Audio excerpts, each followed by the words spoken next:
Gandang hapon, heto na pang resulta sa ating STL Laguna para sa araw ng Wednesday, April 15, 2026 para sa ating second draw result. Ilabas nyo na mga STL tickets nyo at maghanda na dahil ibibigay ko na ang resulta. At ang resulta sa ating STL Laguna second draw result ay ang kombinasyong ito. Reminder lang mga ka-STL, huwag mong bigyang atensyon ang mga taong naninira sa iyo at sa mga taong ayaw sa iyo. Dapat focus ka lang sa mga pangarap mo dahil darating din ang panahon, makakamit mo ang lahat ng yan. Okay?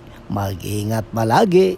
Don't forget to subscribe Purple Green TV. Paki-like at share po. Thank you!